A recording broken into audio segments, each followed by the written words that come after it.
Greetings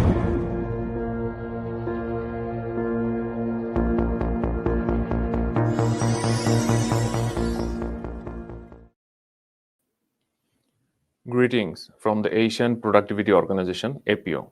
This is Tanvir Faisal, Program Officer at the APO, and it is my pleasure to welcome you all to today's Productivity Talk. Productivity Talk, or commonly known as P-Talk, is a series of online discussions where we explore emerging trends, best practices, and cutting-edge innovations that enhance productivity across industries. Today's session focuses on a subject of growing strategic relevance: the transition from basic AI literacy to building real AI capability.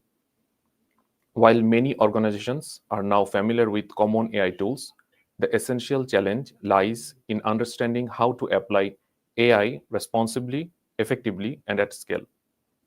As generative AI continues to advance, institutions must establish the skills, governance mechanisms, and structured processes required to integrate AI into daily operations with confidence and purpose. This P-Talk will highlight how organizations can strengthen their readiness for AI adoption, move beyond experimentation, and develop the competencies necessary for long-term transformation and productivity enhancement. To guide us through this important discussion, we are honored to have Mr. Kevin Shepherdson with us today. Mr. Kevin, it's a pleasure to have you with us. Thank you for inviting me. I'd like to take the privilege to introduce today's speaker, Mr. Kevin Shepherdson, a respected leader in the fields of AI governance, data privacy, and digital trust across the Asia-Pacific region. Mr. Kevin is the CEO and founder of Straits Interactive, a leading firm that provides data protection, privacy, and AI governance solutions for organizations. He is also a Skills Future Fellow of Singapore, an honor awarded to individuals who have demonstrated outstanding mastery and leadership in their professional fields. Mr. Kevin holds multiple globally respected certifications, credentials that reflect his deep expertise in governance, risk management, information privacy, and compliance frameworks. Beyond professional practice, he actively contributes thought leadership on emerging issues, including digital trust, AI ethics, and misuse risk associated with new technologies. We're pleased to have him with us today to share his insights on building AI capability, strengthening organizational governance, and preparing institutions for the next phase of AI-driven transformation. Ladies and gentlemen, please join me in welcoming Mr. Kevin once again. Dear viewers, you are feel free to comment and question in the live chat below. Mr. Kevin, the floor is yours. You may start sharing the presentation. Thanks, Tanya, and a very good afternoon to all of you, wherever you are, in which country. In the next 40 minutes, I'll be talking about moving beyond AI literacy to what we call AI capability.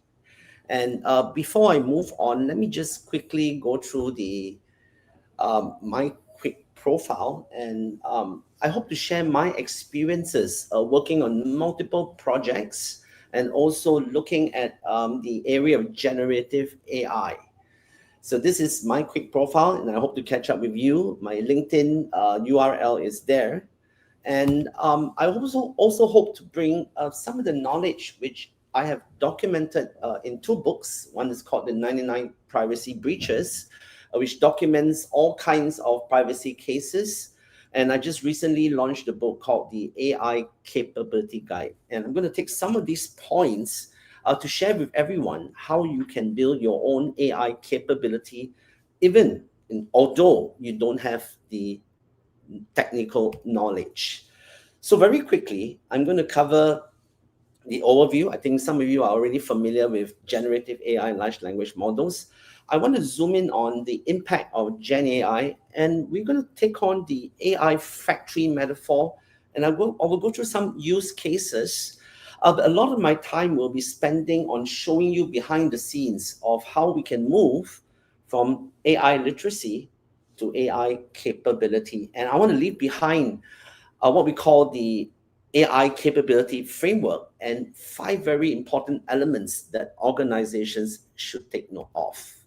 So before I start, I think all of us know that when we talk about generative AI, we're actually looking at the branch of AI called machine learning.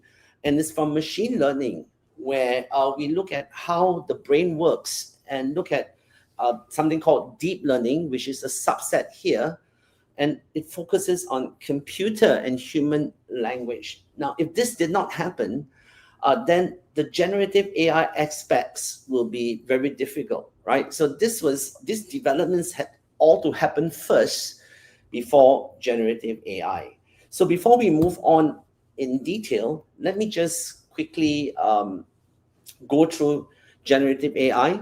If you saw from the previous slide, we're talking about Gen AI as a class of AI instructions or algorithms that can create new data or content. And it's important to point out that they resemble the data that the algorithms were trained on. They're not real.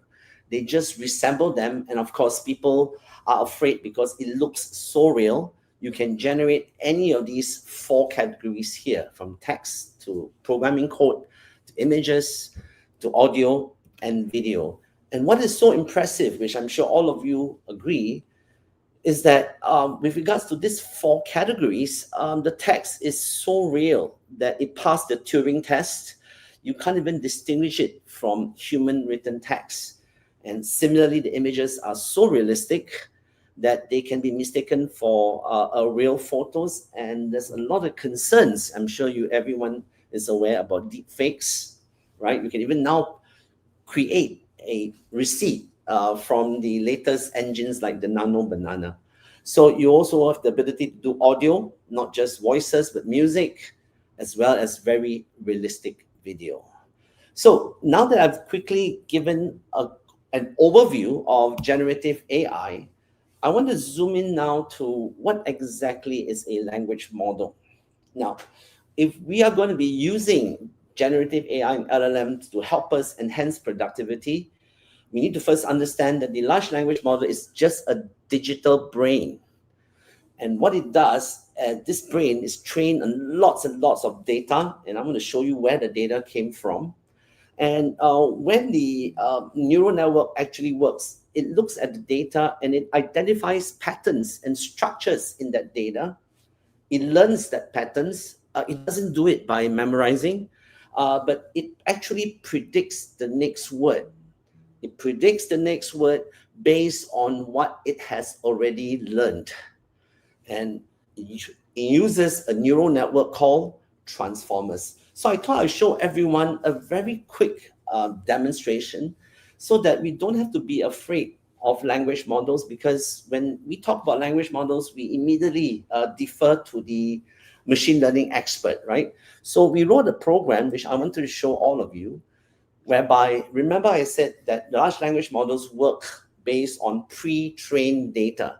And all it is doing is predicting the next word based on what it has been trained on for its data set.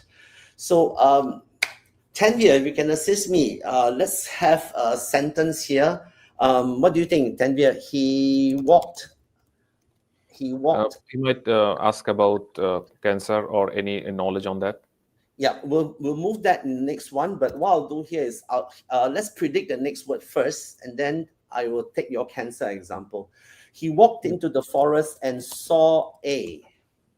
Now, I want everyone to think about it, right? If the large language model predicts the next word, then what the language model does, it refers to its data set. And notice that below, all the words are predicted based on the data set that it has already learned. And if I go into the detail, ladies and gentlemen, you will notice that mysterious has the highest probability because of all the text it has learned. What if I chose, he saw a beautiful person? Now I want everyone to take a look at the next few words and see how the words all change. A beautiful waterfall cascading. So now you will notice that why did he pick waterfall? Because the data set has got lots of these words and it learns from the pattern of data. What if I change waterfall to deer? Now, take a look at what happens. Notice the next few words are affected. So ladies and gentlemen, what's my point here? What the digital brain does is it predicts the next word based on the large data set, based on the patterns in the data, and this is how we get the response. Every single word looks at other words. It's called the attention mechanism. So now that you have a pretty good idea what the large language model is, let me now go and explain how that same mechanism is the reason why we see all of the cool stuff that is happening actually is just predicting the next word. So as I said, the language model is actually the brain or the engine. The application you use, ChatGPT, it could be Copilot, or it could be an AI application, that is just the vehicle. Behind that vehicle are prompts and the user inputs that you put in.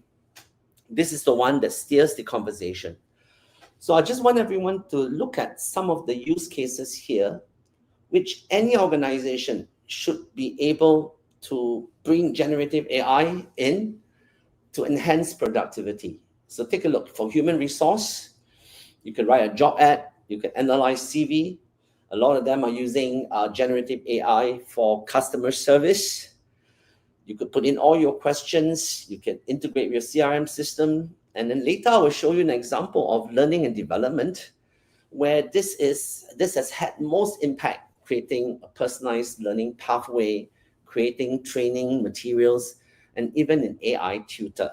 I'm sure you've also seen this happening in legal and compliance. The legal folks are using a lot of it. And at the same time, there's also marketing communications. Now, just to clarify, these are just a few areas that you can find in any organization. Obviously, we can talk about the sectorial impact. It's used in healthcare, in manufacturing, and so forth. So what makes LLMs powerful and transformative? I bet you I don't have to go through this, but just to do a recap so that we can see the power, why the capability is so important that every organization must have. You saw about the pre-trained massive corpora, which basically is corpus of data, a large data set. And it's so brilliant that you could just ask a few questions, even what is called a single shot or zero shot with no context. The brain can understand you. You could see that the multimodal means it can do we can incorporate voices, images, and all of that. It powers your chatbots, your document summaries, and so forth. You can understand the context.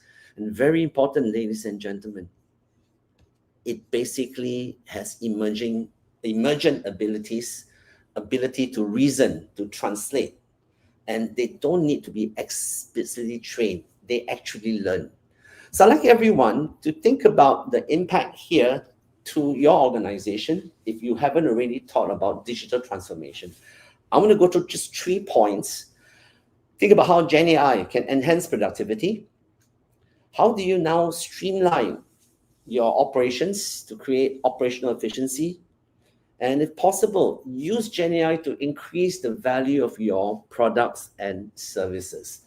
And this is where I like to share with everyone a metaphor, an important metaphor that you might want to think about. Now, let's just reflect and think about the fact that everybody is using the same tools in the same way. So my question to all of you is, how do you differentiate? This is where the AI factory metaphor comes in. In fact, every organization today is becoming an AI factory. You are now creating a system that can manufacture intelligence, not just physical goods. If you think about the factory metaphor, you already have a quick understanding of how AI works. Instead of steel or electricity, which we are all familiar with in the factory, this runs on data, computing power, and algorithms. The challenge for all of you here is how can you create your own products, which are digital intelligence outputs? It might come in the form of reports, design, even code, new insights, voices, and other decisions. And as all of you would agree, like any factory, what you get depends on the quality of your inputs and processes. So I'd like everyone to just pause for a while and think about the institutional knowledge that you have in your organization. People come and people go. How do you use AI to store and convert that knowledge and expertise into intelligence? Now, a lot of people just think that generative AI is ChatGPT or Microsoft Copilot. Actually, there are 10 common application areas. And as you can see here, it covers a lot of very common functions. And that is the reason why we are afraid that the technology is going to replace jobs. You can do your sales and marketing. You can create a training materials. And I'm going to show you one quick example shortly. Every organization has got customer service. You can use it to help in your HR tasks. Coders, software engineers are using it to assist in programming. You can use it to plan your proposals. You might want to put a specialized topic where GenAI can answer questions. Some of us don't have the time. We could use GenAI to summarize and edit documents, and like what the legal and compliance folks are doing, you could use it to draft and review policies. And obviously, you can also use it to automate, as what you see in agents, and extract the data. Now, I'd like you all to think about these 10 areas.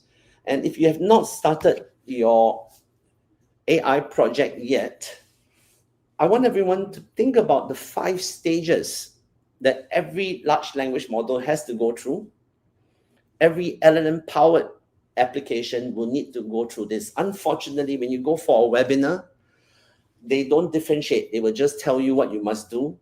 But this is the operational processes you need to think about. When you build an AI app or when you build a large language model, the first part is to collect the data.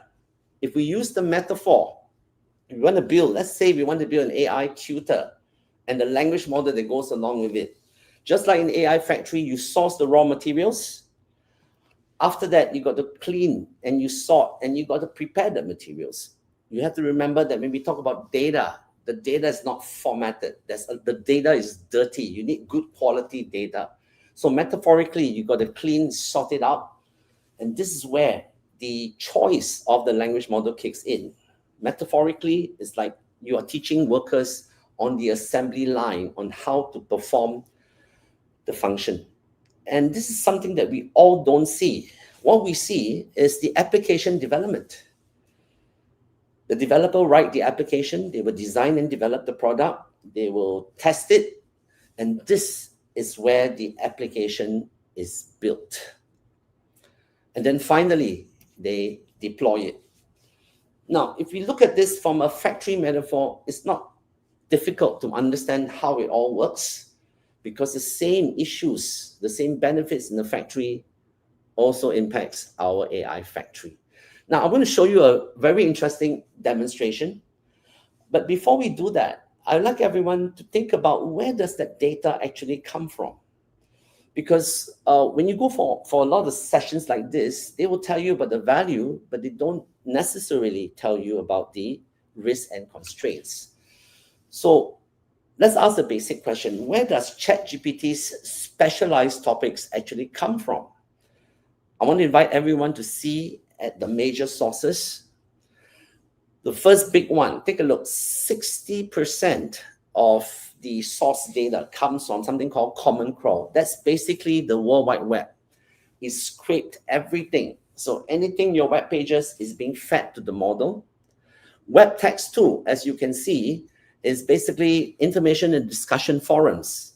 And in the forums, we speak informally. We discuss all kinds of issues, including programming. The language model actually learns on what is discussed in the discussion forums. There are also books called Books 1 and Books 2, which is books covering literary content as well as scientific content. All those are research papers. They are supposed to be public, available books that anyone can read.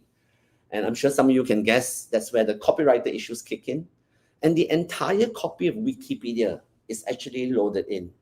Now, different language models have got different combinations. This is ChatGPT, and you can see the composition here. Majority of the content actually comes from the World Wide Web, or AKA Common Crawl. So you could see how much of that data is being used to train the model so that it can predict the next word. Let me now give you a quick example so that you can understand the mechanics of how you can build your own AI capability. I'd like all of you to think about the fact that if we were to create an AI app that can mimic a tutor, what would you do if you knew that the language model can predict the next word based on what it has been trained on. So I'd like to quickly go through this example here, and let me just move it here. And just now, Tanvir, you were saying you wanted symptoms and treatment of cancer. So I wrote that down here. And I want all of you to look at how this application actually works. In the old days, we have to do the PowerPoint, but now the brain knows everything. And look at the learning outcomes. I'm just going to put the learning outcomes. And I'm not even going to put it here. I'm just going to ask the brain to suggest to me, and just ask it to test me after the course ends. I choose my audience segment. And teaching persona, let me use normal. You see all kinds of personas because children love to have a pirate speak to them and all of that. So my question to all of you, what if you could train the AI to behave like an AI tutor? Like any tutor, the tutor will first introduce himself, and you can ask questions on the tutor. And you notice that just now we asked that the lesson cover symptoms and treatment options for cancer. We want to know the common symptoms. And it asked me, are you ready? I said, yes. Yeah. Let's start by this. Yes, I know nothing about cancer. I think my father, right, may have. Now, notice that the brain is so realistic that people tend to open up, putting personal data into the system. And what people don't know is the personalization aspect. Anything that you put into the bot will learn, and it will contextualize accordingly. Yeah. So the reason why you ask me how much I know is because the bot is able to then adjust the content, right? And basically do up the information accordingly. So notice it has react to me. And am I ready? I'll say yes, next. Now you will notice that if you were to use ChatGPT, what happens is ChatGPT will always keep suggesting to you. And after a while, you lose track. But for programmers like us, we can control every single thing. We can control the behavior. We can govern the behavior of the bot. So notice it gives me the 5 here. And I'll say, okay, let's start, right? And I could then ask it questions. And you will see that the bot has been trained to give me examples as well. And it applies instructional design methodology, going through all this with me. Yeah. So I can just go on talking to it, and it doesn't suggest new things because it has been programmed to go through the entire course. So as it goes through, it tells me there are 100 different types of cancer. It goes through this. I can read it. It gives me an example. Imagine a garden where weeds start to grow uncontrollably. So notice that I did not do anything, but yet the bot was able to advise me all about cancer. Yes? But can I throw a question to all of you? Yes, the brain is intelligent, but how do you know the data is correct? This is the problem that is happening today. Now let's go back to the slides. The important thing is that when you deal with an AI, we can infer from the questions that you ask the course. People forget that there's a lot of privacy information, a lot of leakage of the data, whereas the AI can learn from it. And imagine that we took the course and I asked questions about my dad. I give details of his treatment. I share that with the chatbot.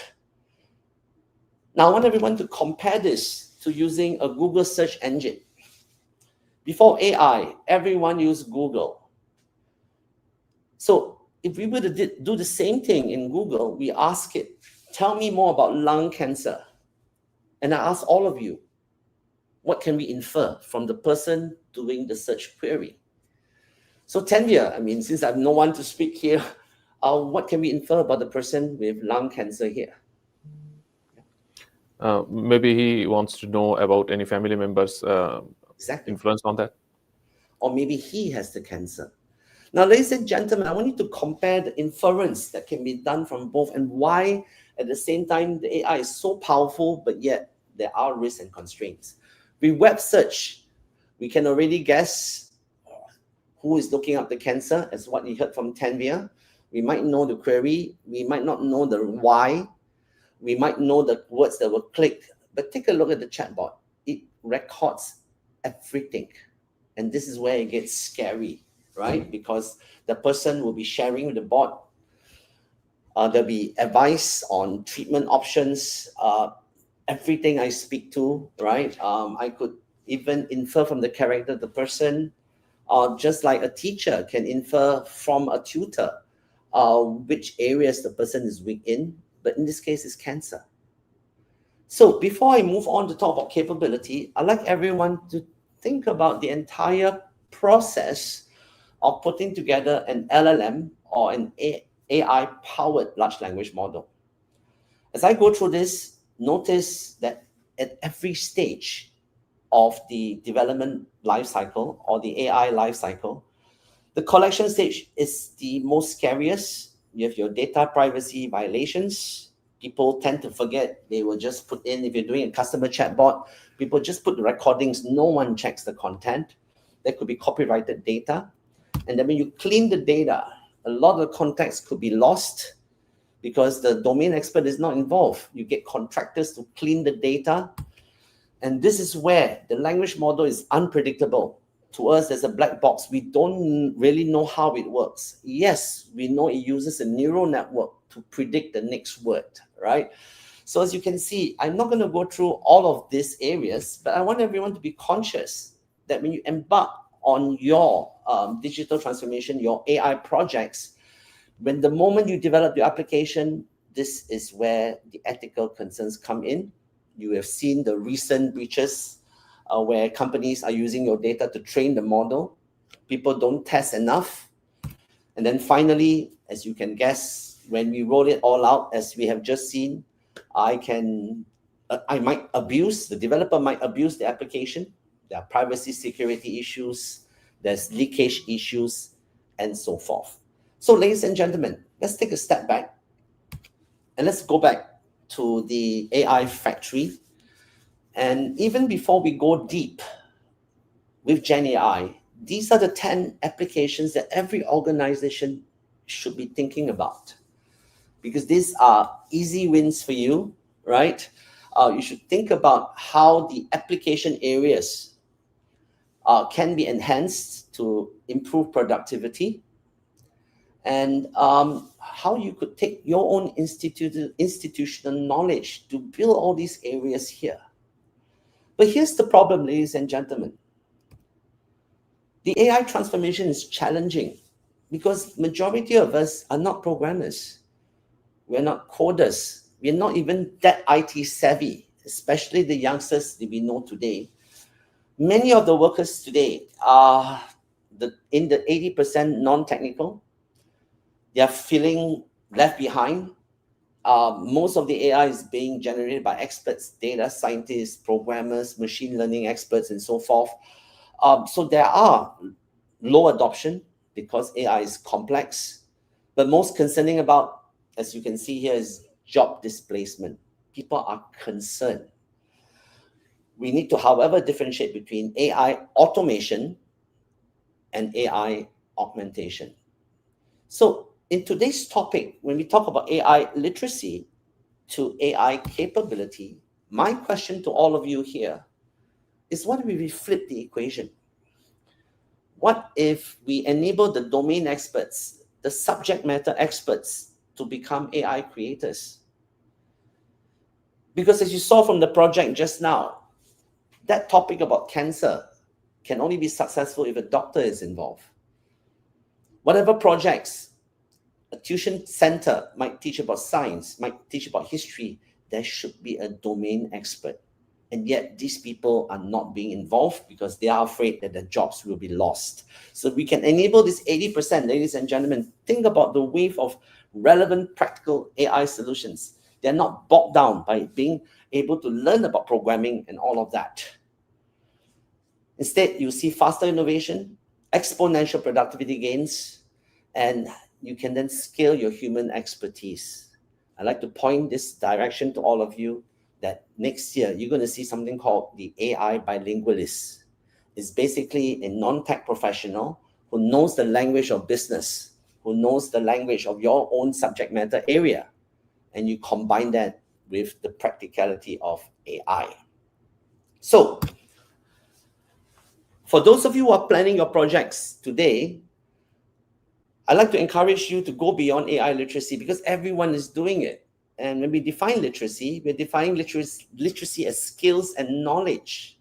I'm not going to go through the definition because this is obvious, but this is the one that we are looking at. When we say competency, we mean training everyone with skills and knowledge to put together or understand how GenAI can enhance productivity.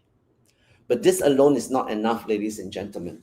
For those of you who are planning your AI projects, there are 3 other components: the tools, technology.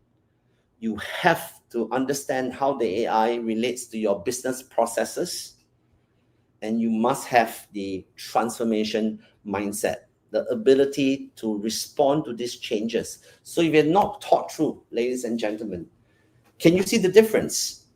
Everyone is looking at competency. You should be looking at AI capability. Now, what does that mean? If we take the 5 elements and we break them up, I would like you to think about your own organization. What kind of knowledge, what kind of institutional memory and expertise do you have? You should acknowledge of the value in those knowledge, but there's also the risks and constraints, which I showed you just now. But a very important skill that your team needs to know to guide the AI is something called prompt engineering.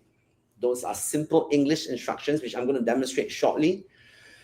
And you can learn all you want, but if you do not put your tools and technology in place, use the actual AI models and platforms, there are many no-code tools that you can use today, then you have not really started. And if you did think of the technology, then your processes are important. You need to understand all your business processes, and you don't have to spend a bomb. What you should be doing is look for small pilot projects that you can implement. So let me give you an idea. If you're going to be looking at AI literacy to AI capability, a lot of times we only look at AI as co-pilot. It's just a chatbot. I ask a question, it answers me. But people forget that beside the tools, the AI capability involves creating your own tutors that can teach on the subjects which I showed you just now. You can take your institutional knowledge, your most experienced people, put them into an AI mentor to guide others in onboarding. You could do role plays where the bot, you could be interacting a bot. The bot could be a HR interviewer. I think you've seen that today. People are now being interviewed by HR bot. Or you could flip it the other way around, where you could be interacting with a HR bot. And I'm going to do a very quick demo to you. And the last one is testing and evaluation. So I'd like everyone to think about your AI capability in terms of the different types of AI you can potentially create. So let me do a very quick demo and then I'll close off. So what we have developed in our research center was to build a brain. And in that brain, as you can see, there are actually 6 different templates. So what I will do is, with Tanvia's help, Tanvia, I think, what should we do here? Should we do something to do with what? HR? We can have a hiring manager doing some kind of assessment, something like that. Oh yeah, that's a good idea. So let me just do this. I am now going to, I think you gave it to me just now. So the bot is now asking questions. Notice there's no programming needed. And I say, are you ready? Yes, I'm ready. And as you said, I am now going to test the user's hiring skills. Let me type it all out first so I can paste them in. So it's asking me to define what the application is all about. So now, as what you've given me, I want to test the user's hiring skills in HR interviews and have the chatbot evaluate, as you can see here, the interviewer. Have you folks actually wondered sometimes they might be discriminatory, there might be unfair employment methods? So my question to all of you, ladies and gentlemen, this is happening today. You don't need to write the code. And for the rest of you who's wondering what I'm doing now, I'm not using ChatGPT. I'm creating an application. So look at this scenario. We have a hiring manager interview. We're going to evaluate the user's hiring skills and to make sure that they follow fair employment practices. And so now I'll get the bot to, I say, proceed. Yeah. And the brain takes over. Remember I said that it's been trained based on the data set, and obviously it will know all the HR scenarios. And based on our objective, look at what it's doing right now. It is telling us that it will evaluate the interview techniques, the structure and control, the questioning techniques, whether there's fair employment guidelines, whether there was even rapport being built, and so forth, right? So here's what you could do. You could give it ratings. So I say, I will take your suggestions and let's include the ratings as well. Yeah. Now, why am I telling you this? Because today a lot of these applications are designed by developers, by data scientists, but any HR expert would know exactly how to control the bot, what exactly to tell the bot. In real life, this is not the case because the developers are the one that call the shots. They try to work with the experts. Sometimes they get cooperation, sometimes they don't. Now watch what the bot is doing. It is now crafting the kind of profiles that we want to speak to, that we want to test the hiring manager. So that's the ideal candidate, the nervous candidate, the overconfident candidate. So let's take all of these profiles here. So as I go through this, the key point is that the domain expert, the subject matter expert, should always work with the programmer. But in no-code tools like this, the brain is so intelligent that it's able to put together all of these profiles, as you can see here, and tell it how it's going to operate. So we will start with the interview based on the respondent profile. We will conduct interview, and then it will give feedback to the interviewer, and then give an evaluation criteria on how the hiring manager actually performed. So let's say confirm. And just to save time, I will just take whatever advice the brain is giving me. And I want everyone to think about what happens if the non-tech person is able to create anything you want. But you must have the subject matter expertise. You must be able to do it responsibly. So what's happening behind the scenes now is two language models running behind the scenes. The first one, as you can see, writes the prompts. So this is where the brain writes the prompts. So every user should learn about instructions, how you tell the bot what to do. And as you can see, these are just simple English instructions. Any subject matter expert would be able to instruct the bot on what to do. And this is what we call chain of thought. You take the big problem, you break it up into smaller steps. And as you can see, these are all the instructions that the bot is supposed to listen to you. So that's the chain of thought.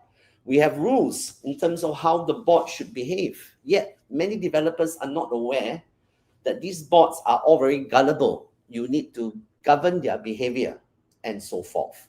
So what I'm going to do right now is I'm going to compile the instructions. And ladies and gentlemen, what we are going to be doing is that we're going to be building an application complete with a user interface. And all these requires new skill sets from someone who is not technical. You need to understand the business problem. You need to understand the pain points, right? So as we think this through, what the language model is now doing is organizing the information. It even has a description of the image, which it will generate. And notice that if I were to ask you, the expert, any of you who are HR, notice they're all just English. Perhaps the most complicated thing is called Field 1, which is just a user input. And if I click the Create My Tool button, and as I do this, Imagine in a few seconds, anyone can create an application. Is there a danger? Yes, because you don't need to be an expert. The responsible AI part, which I just talked about, requires the domain expert to check the application because there's a problem that could be hallucinations. You should never release an application after it's being developed. You got to keep testing. You need to look for hallucinations. You need to look for inaccuracy.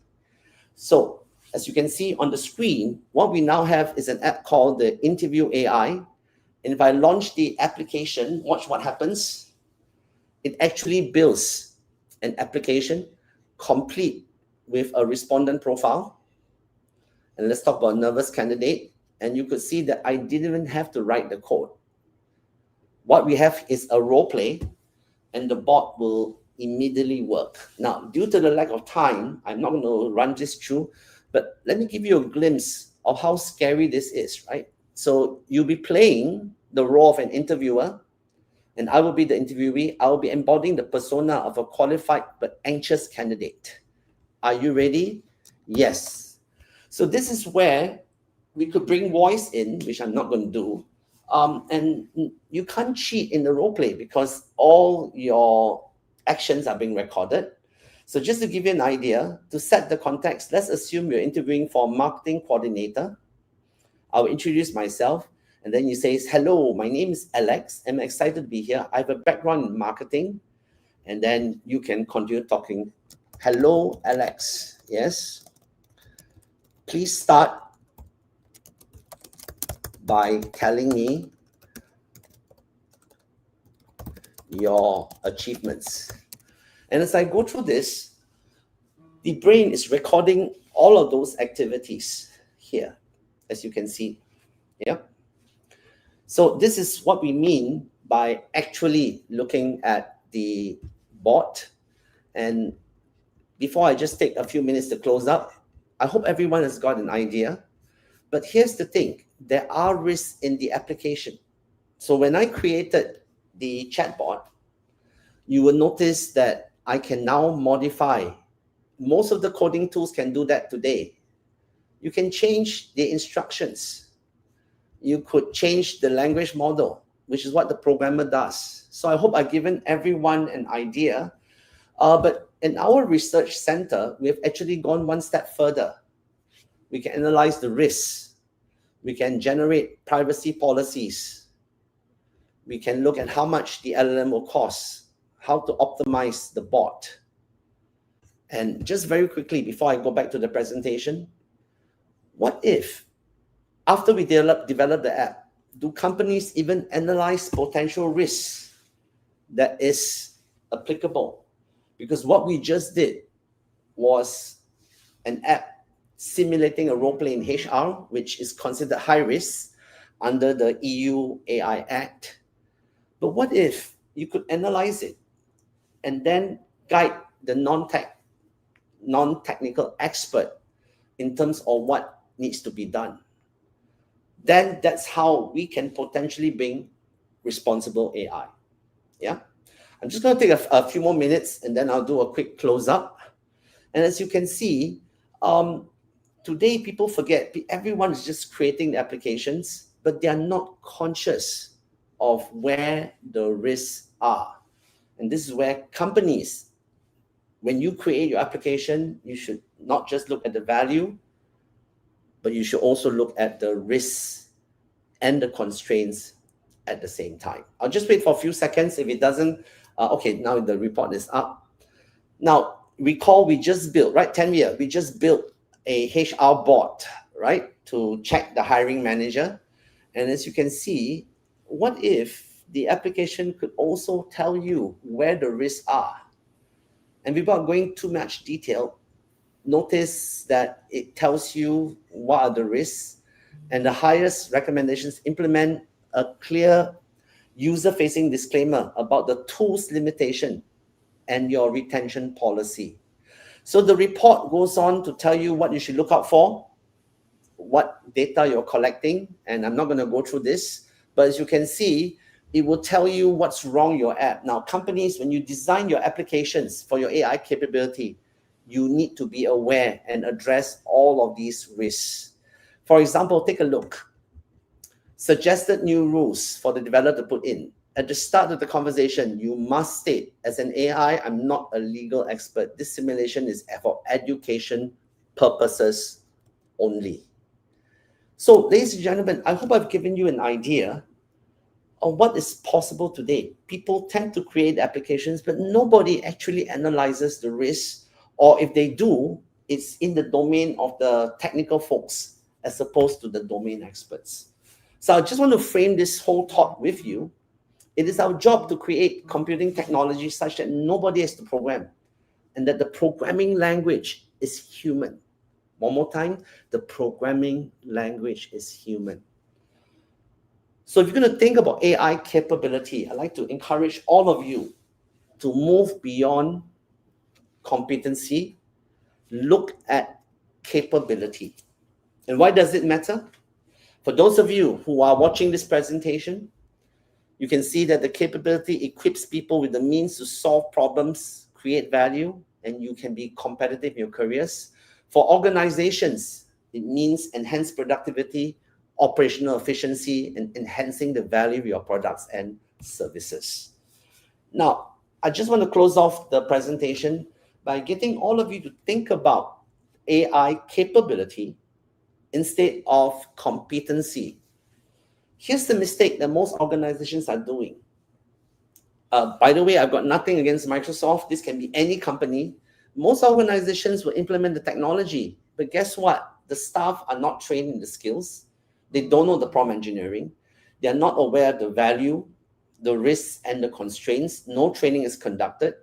They might not have embedded it into their business processes.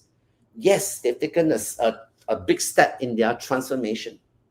But today, this is what's happening. People think that AI is only Copilot, and they are not enhancing those skills. Some of you may have read about the latest report where it was reported by MIT that 95% of projects failed to have measurable ROI. Ladies and gentlemen, you can already guess why the projects are failing. You have to cover the 5, and the big culprits, as you can guess, everything is in the hands of the technical folks. The folks who know the content, the subject matter experts are not involved. So my takeaway message to all of you here, please build that AI fluency across your leadership first and then your teams. Embed AI literacy in all your corporate learning and governance frameworks. Start your pilots, have your sandboxes ready, and you don't have to replace every single business process. Keep the human in the loop, right? Don't think of firing, think of freeing up. Now you got enhanced productivity, you got more time. All your repeated, your automated tasks can now be replaced. Free up time. Create this culture of innovation. So, ladies and gentlemen, my call to action for all of you, if you haven't already done it, attend a webinar like this course, enroll in a Gen AI course, start piloting use cases, find low-hanging fruits. Don't even talk about integration first. Understand the use cases. Find one business process in your organization that you can AI enable. I showed you several: HR, legal compliance, marketing, customer service, and most importantly, build a transformation roadmap.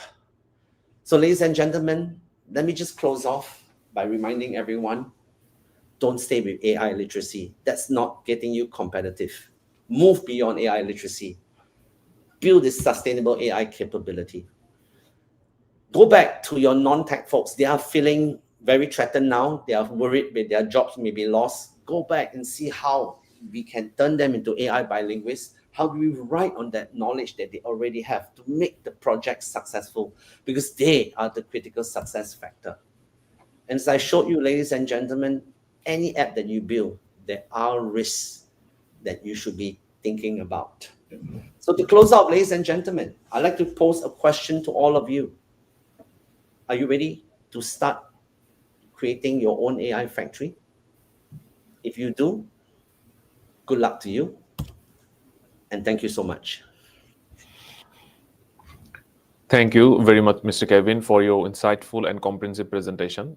Your practical frameworks and guidance on transitioning from AI literacy to real AI capability offer significant value to organizations navigating the rapid evolution of generative AI.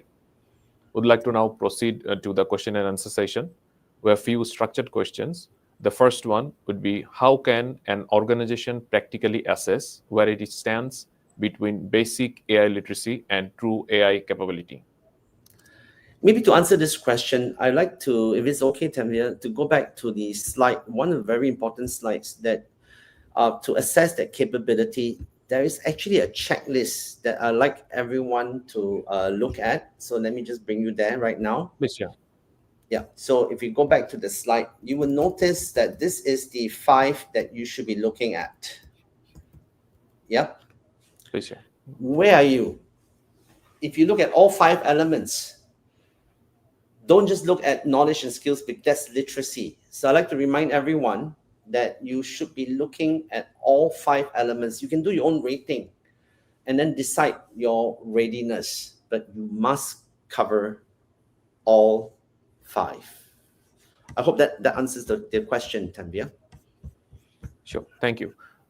Regarding the AI factory model that you have mentioned, how can SMEs apply the AI factory concept when they lack large datasets, developers, or even advanced infrastructure? So here's my question. Let me stop sharing.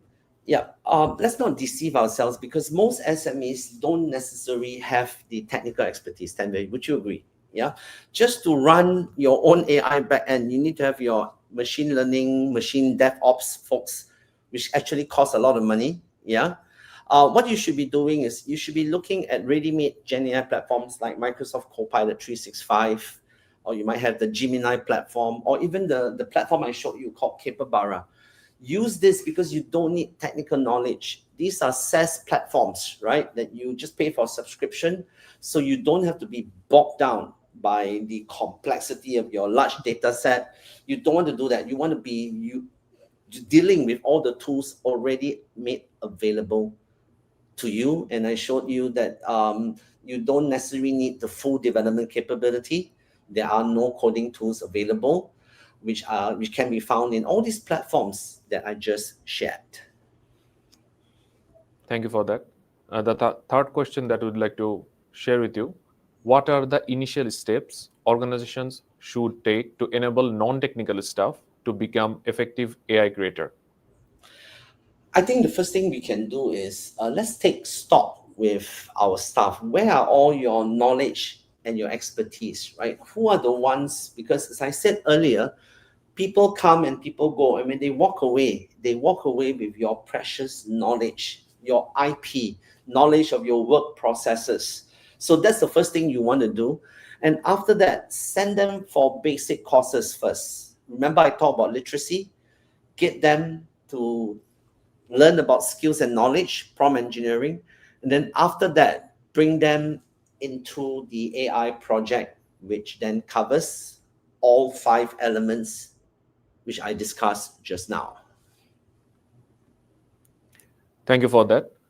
Regarding another aspect of governance, risks, and constraints, among the risks that you have mentioned or highlighted, privacy, bias, copyright, and even model drift, which are the most critical ones for SMEs, and what are the minimum safeguards that we should consider to put in place? Okay, so this is a difficult answer here, but let me try to give more perspective. And again, I would like to share a slide that I went through just now, and let me bring it up. So folks, if you look at it earlier, you will notice that every stage of the AI system lifecycle are fraught with risks. If you ask me, the root problem is where the data actually came from. I actually see a lot of SMEs not conscious of data. They might put in copyrighted data. Many of them are using GenAI for customer service. So I've seen a case of a company that just loaded all its customer interactions, hoping to teach the bot. But we actually forget that in the customer interaction, people will mention names. They will accuse. There's lots of personal data inside, right? And if you're not careful, all that data will show up in the response. So before I answer your question, I'd like to invite everyone to take a look across the application. So if you are dealing with an application developer, watch out these two areas. So one safeguard you can definitely put in place is your AI governance team. Get your team together, right, to identify the risks in advance.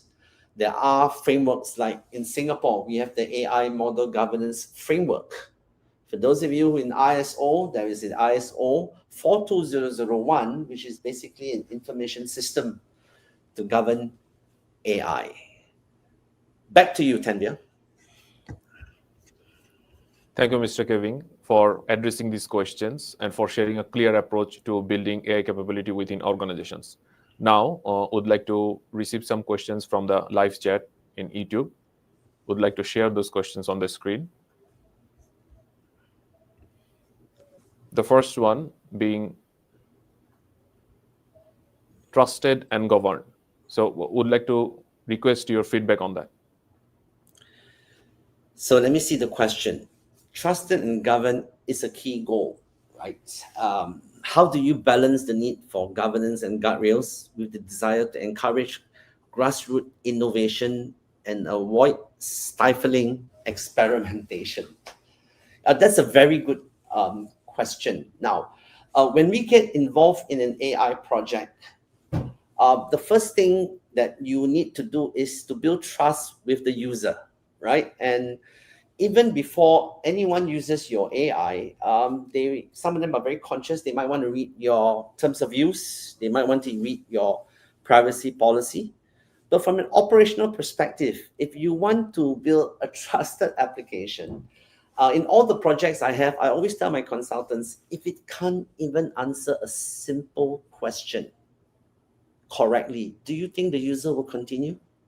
For example, you could be asking about how many obligations are there in the Data Privacy Act. And if it doesn't give you that correctly, then do you think the user will trust it? Now let's go back to having that balance here, right? Today, that imbalance is because the many technical folks are the ones that call the shots, the data scientists, and you are not wrong, but we should get involved. Remember, I talked about the AI bilingualists. There are actually two sets. One of them is the subject matter experts. They should be there. They should be the one telling you about the business processes, and they have all kinds of innovative ideas. But don't forget, you should also involve your AI governance team. And the best candidates are your data protection folks, because they are already have that culture of protecting personal data. And as I showed you just now, when it comes to AI, the processing of data is even more scary. So to quickly summarize, to achieve that balance, you will need the technical folks and what I call the AI bilingualists. This is not I did not invent this term. This term came from Minister Josephine Teo when she was explaining. Yeah. Yes. Okay, so this is something that if the balance can be there, then there will be experimentation, right? Because you know that there are people helping you. They are not showstoppers, but they are enablers. So for the governance folks, they also need to understand how AI works, right? Because if not, they are just going to be perceived as showstoppers. But if you understand AI, then there's the value, but there's also the risks and the constraints to be recognized. Thank you, Mr. Kevin, for that clarification. We have some other comments and also questions in the live chat, but due to time constraint, we will not be able to address those. So thank you, viewers, for your interaction and your engagement and your interest in the APOP talk on this topic. And I want to invite anyone to connect with me via LinkedIn, right? Sure. Thank you, Stanvia, for inviting me to this program and for sharing our knowledge, doing tons and tons of AI apps. Mr. Kevin, before concluding, could you share some key takeaways for your talk for the participants? Yeah. So I'd like everyone to ponder over what I'm saying here. If everyone is using the same tools in the same way, everyone's using Copilot, everyone's using whatever tools that are out there, how do you differentiate? So I'd like to invite all of you to think about your organization as an AI factory to build your own AI capability. So my takeaway message is think about how you can manufacture your own intelligence. This is what the countries worry about, right? You can't have your intelligence being processed in another country. Similarly, you should be processing your own intelligence, convert your institutional knowledge into an AI products and services, whether it's for internal or external use. Thank you, everyone.